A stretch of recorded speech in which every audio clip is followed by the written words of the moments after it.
MFD.com. It is Coffee Talk with Jay Fox, brought to you in part by the Cove Coffee Shop and the brand new Cove Pizza Company with fantastic coffee, bagels, pizzas, subs, salads, and more in downtown Ontario. And today we are talking about one of my favorite subjects in the whole wide world, jazz. Not just any jazz, but just jazz live. And Joel Claypool, who is one of the lead vocalists for the group, is joining us live on the program. Joel, how did you come to find jazz? Because you're not an old cat, brother. No, no, I'm only 28. However, growing up, I didn't really have a specific genre that really spoke to me or that I really enjoyed. But it didn't start necessarily with what a lot of people would say was pure jazz, but it was from like the standards, the Great American Songbook. So a friend of mine introduced me to Michael Buble, Harry Connick Jr. I really enjoyed those guys, and they're like, well, if you like them, check out all the greats that came before them, like Sinatra and Dean Martin and all them. And then it kind of grew from there, and I started to really enjoy like the old swing bands, Glenn Miller, Tommy Dorsey, and even some of the, well, not necessarily contemporary, but of course, like Miles Davis, John Coltrane, Sure. you know, all of the incredible instrumentalists as well. And it all just kind of, it was a snowball effect. I mean, once it started rolling, I mean, yeah, I just really started getting into just about every facet you could think of it. So anytime I run across somebody your age who has found a connection to old music, I ask them the same question. When you heard this type of music for the first time, did you feel like you had heard it before? You know, I never thought of it like that actually, but kind of, and I don't know if that's just, there's a certain simplicity to it that I love about it. And I guess, yeah, that is kind of weird. I'd never been asked that question before, but yeah, it did kind of feel like that was one of the things that drew me to it, is like it was just Felt like an old shoe. Yeah, basically. Yeah. Like it had just been a while since I'd worn it. My parents and grandparents were all in the jazz scene. My father was a jazz drummer. My mother was a jazz pianist. Her mother was the rehearsal pianist for the Errol Garner Orchestra in New York. Wow. So I grew up with it. And at a very, very early age, I became exposed to it, and I kind of knew the music without ever having heard it before, which, you know, people believe what they believe, but, you know, I personally believe it's either in your DNA or it's not. No, I agree. And honestly, that's just something that it's more of a, I don't know, you got to feel it, I guess, more so than anything. What was the first jazz concert that you ever got a chance to see live? Oh, I'm trying to think back to high school. I guess this would count. When I was, I think, 16 or 17, my mom took me to see, I don't know if he plays anymore, but a gentleman by the name of Trombone Shorty. Okay. It was kind of an infusion of jazz, and I want to say probably like kind of contemporary sounds. Yeah. But yeah, I think I was 16, 17, something like that. I think my mom took me up to Michigan for my birthday or something, if I remember correctly. Now, growing up, did you also have an affinity for contemporary music, or have you just kind of, this is who you are? In its own way, yeah. I mean, I am a product of my generation, I guess, in that regard. So growing up, I did kind of, you know, enjoy and groove to, I don't know, like I'm trying to think, even like the early 2000s ish, like Justin Timberlake, or one of my guilty pleasures is to this day is probably Britney Spears. Well, you know, in some of your promo photos, you've got that suit and tie Justin Timberlake thing going on. So, oh yeah, I guess that part of that did kind of sneak in there too. There you go. And don't be ashamed to like Britney Spears, because yeah. a lot of people, including old dogs like me, and enjoy some of her tunes. Hey, to me, she's always going to be the princess of pop, just in my There you go. opinion. But So when I was 10 years old, my first experience was getting to see Oscar Peterson and Ella Fitzgerald wow, live at the Palace in Cleveland, Ohio. So I'm now dating myself because that goes back to the late 70s. But gotcha. that that music continued to be part of my core. Mhm. And I find even the most current of jazz artists like Lindsey Webster, Mhm. um, I enjoy hearing their interpretations of old songs. Oh, So absolutely. when you and let's talk about Just Jazz Live. How did this form? Sure. This was the band started before I even joined up. That was 6 years ago. This past February. And was that Um, Britt Reed put the band together? yes, Okay. Britt Reed initially.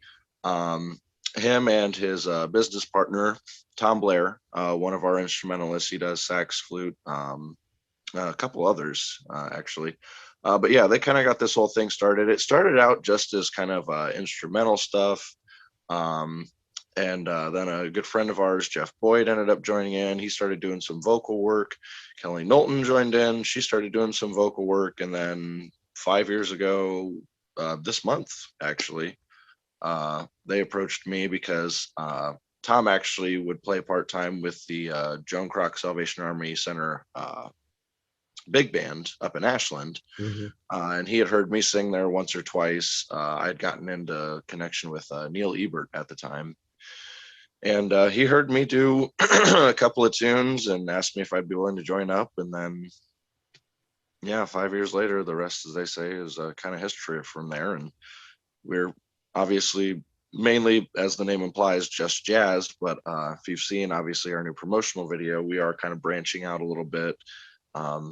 Trying to reach maybe a little bigger audience, but obviously we want to stay true to our roots in that regard.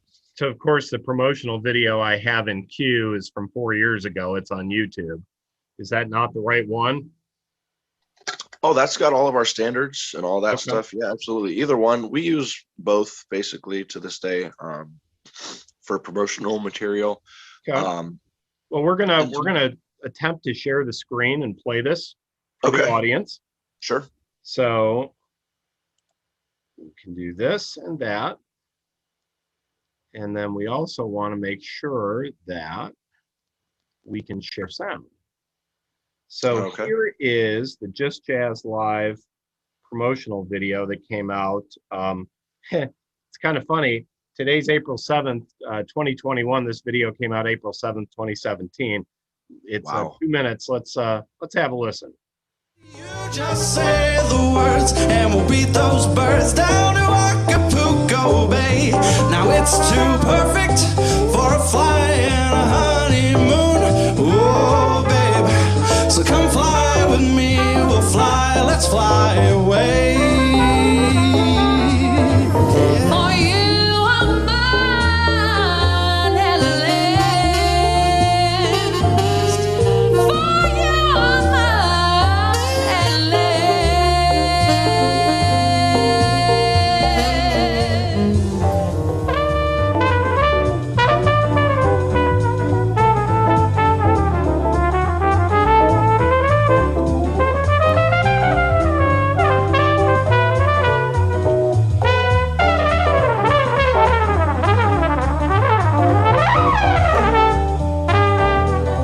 You made me feel so alive.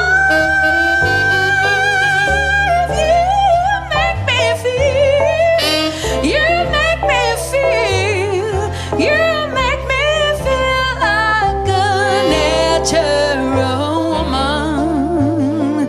You make me feel, you make me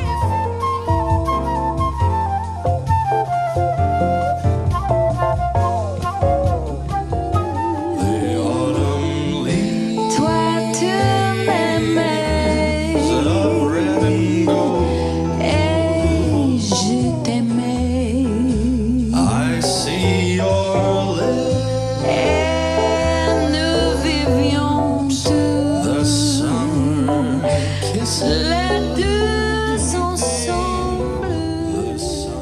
say to me, could you tell me where my love could be? Is there a meadow in the mist where someone's waiting to be kissed? So when you take a look at that and you hear that, what goes through your mind? Well, first off, I forgot how nervous I sounded in that video. That was, yeah, like you said, that was within the first year of us starting. And gosh, it's so weird looking back at that because I would have been 24. And I know 4 years doesn't seem like that much time, but my goodness, I mean, But it can be. And Yeah. every time I hear Kelly Knowlton sing, and she does so much with us with the Renaissance Theater, when she sings jazz, for some reason I hear Diane Shure.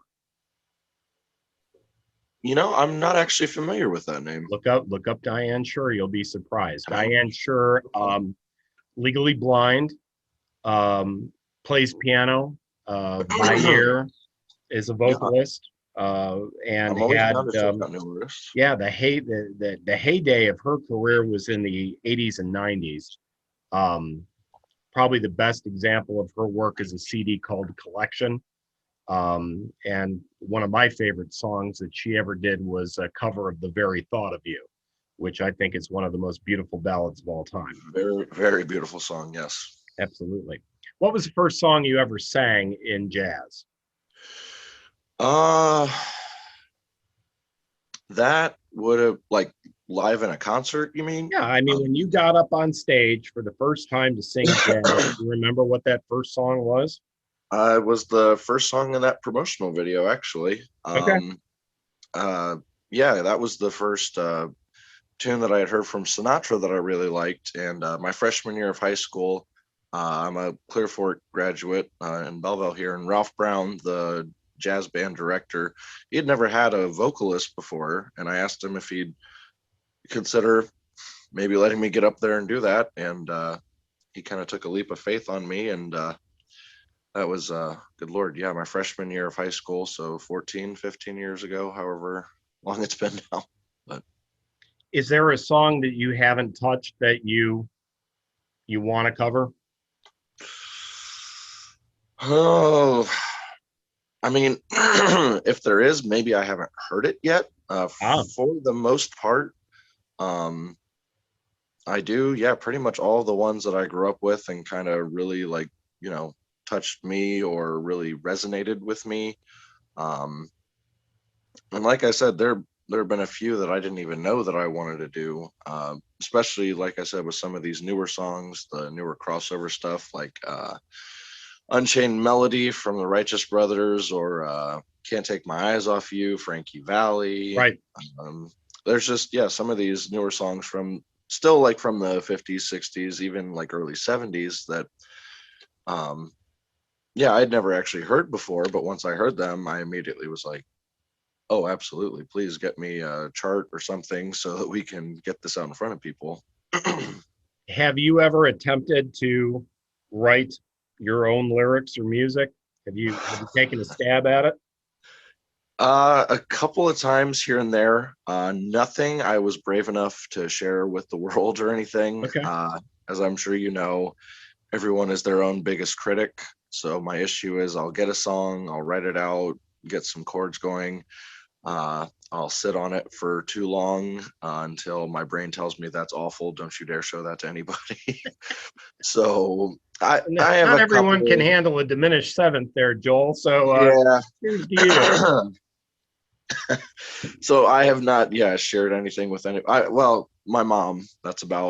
She's kind of been the only audience that I've had so far in that regard of my own written material, but it has been something that has intrigued me. But as of right now, I'm pretty content, I should say, to do some of the incredible songs that Cole Porter, Jimmy Van Heusen, and a lot of the incredible writers of the Great American Songbook put out there, and interpret them in the way that I want to. Where did you grow up? Belleville, Okay. Ohio, for most of my life. Well, Is pretty there much. a huge call for jazz in Belleville, except maybe at the Wishmaker House, Not really. right? No. Belleville and Butler are more definitely more of a country oriented Mhm. scene there.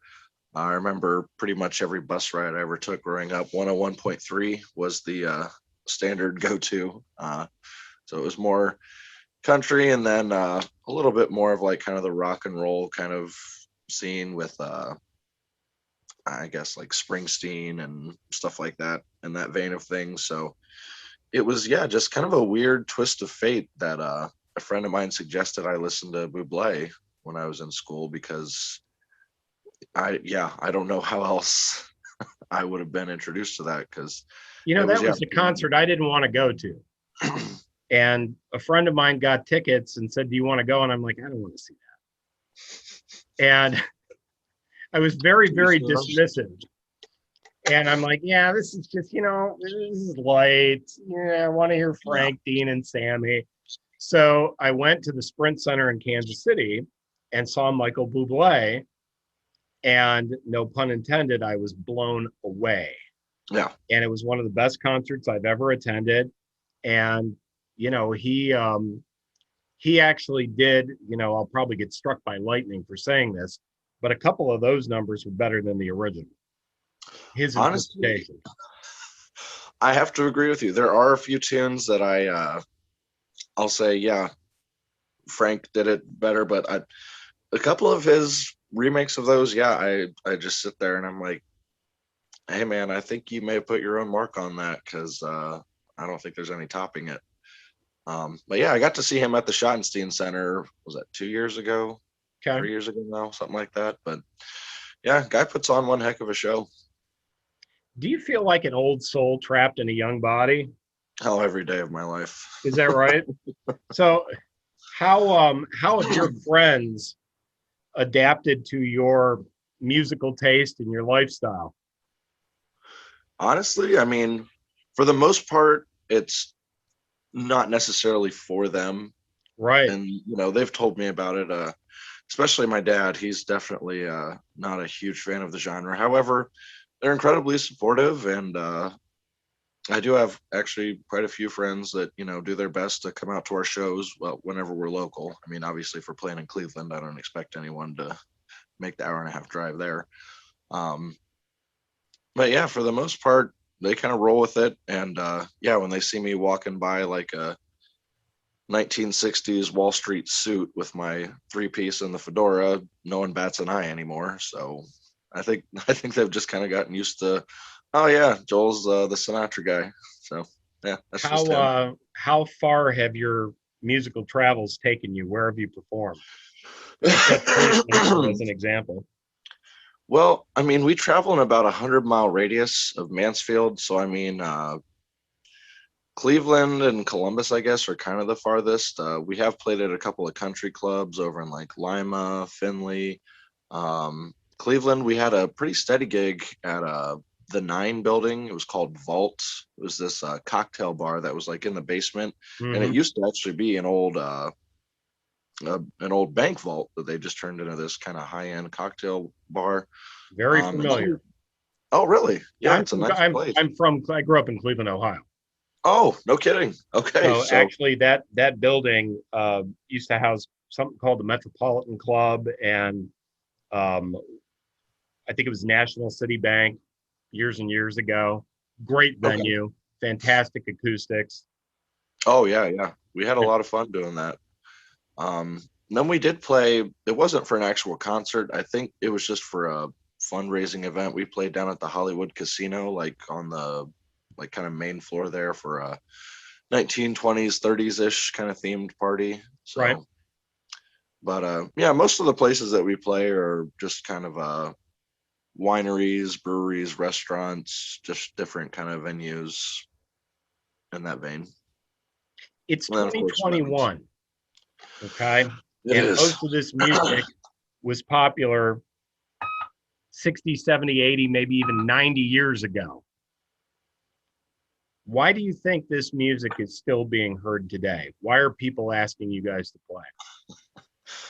I I don't know. I just think it's timeless. And one of the things I've noticed, and one of the things that drew me to the standards in the first place is, well, a lot of them are love songs. And honestly, what's more relatable in the human experience than love? If not, obviously, there's a couple of tunes that, are kind of about heartbreak, which I think is right up there as well. But yeah, I mean, I just think there's something enduring and classic and very simple about them. And I think, especially with the year we just had, people are kind of clamoring for something maybe a little older, more familiar, and almost feels kind of safe. When you interpret one of these classic love songs, how do you incorporate your personal take on the phrasing? What do you do? Because from what I've heard of you, you're not doing somebody else's version of the song. You're doing your version. Well, my version, there's a few little things that I like to do in terms of how I phrase something. Again, it's more or less just kind of how I'm feeling, or say it is a love song and I'm, imagining singing it to my girlfriend or something like that. But I do borrow a lot from a lot of the phrasings of, I loved, obviously, people have said it for decades, how Frank would phrase his songs, how precise he was, like he was just talking to you. But honestly, I also love how, and I don't think he gets enough credit, Nat King Cole's phrasing was impeccable.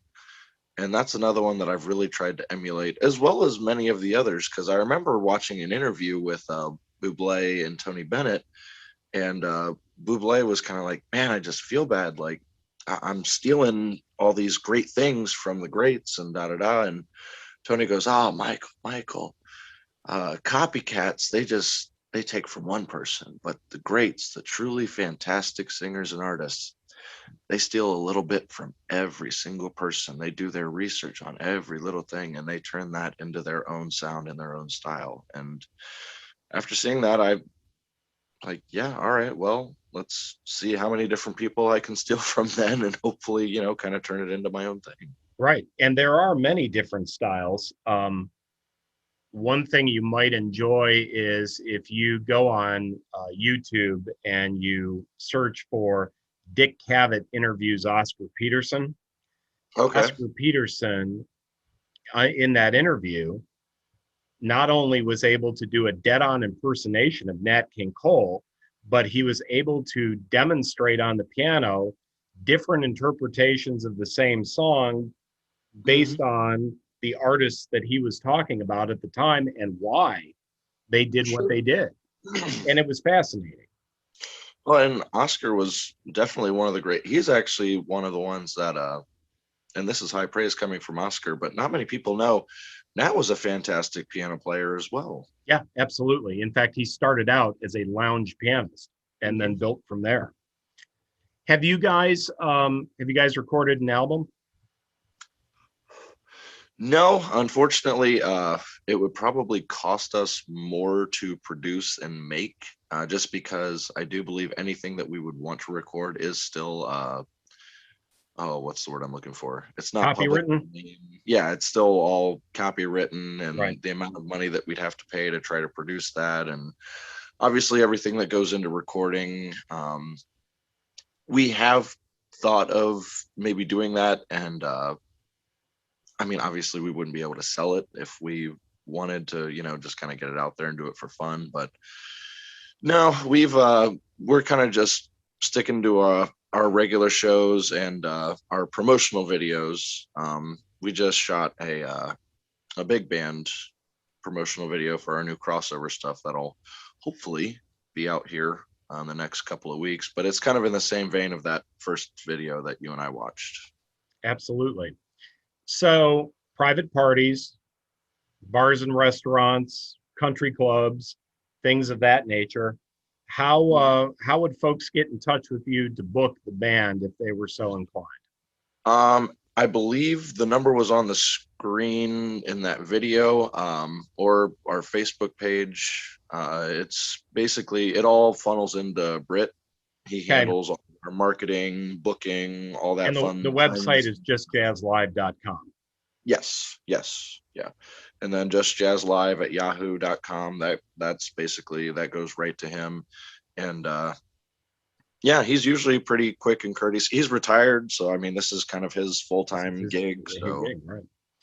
So yeah. with all of the music programs suffering from lack of funding in the public schools across the country, what advice do you have for a young person 14 to 18 years of age that has found the same affinity to this music as you have? How should they proceed? Well, wow. I know I don't ask easy questions. I'm sorry. No, that's okay. I'm just trying to imagine what I would tell my own 14-year-old self, I guess, looking back. Stick with it. I mean, just if you really feel it in your soul, then absolutely, this can be one of the most gratifying types of music to be able to do and enjoy.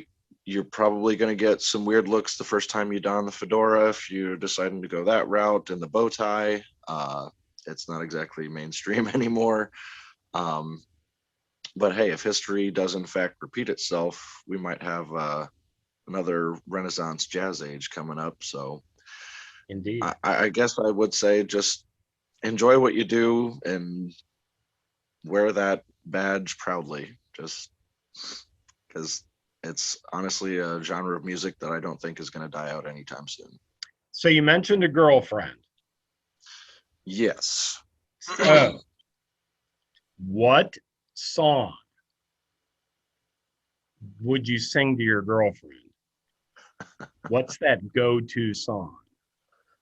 Well, for her, honestly, and this may be a little cliche, I do apologize, but I got to go with Nat's Unforgettable. Okay. It's one of That's the what she greatest is. songs of all time. Oh, believe me, Gordon Irving did Both the original version and the very cool version that he did with his daughter in 1991. Yep. Well, that's actually when Kelly and I do that song. We don't do it shot for shot like Nat and Natalie did, but we kind of trade off each other whenever we don't get to play together as much as I'd like, but that's one of our favorites to duet, kind of a la Nat and Natalie. I'll allow you and the viewers to figure out who plays the part of Nat, who does Natalie, but yeah, it's kind of confusing for us. It's hard to tell. The beard is kind of a giveaway, but that's okay.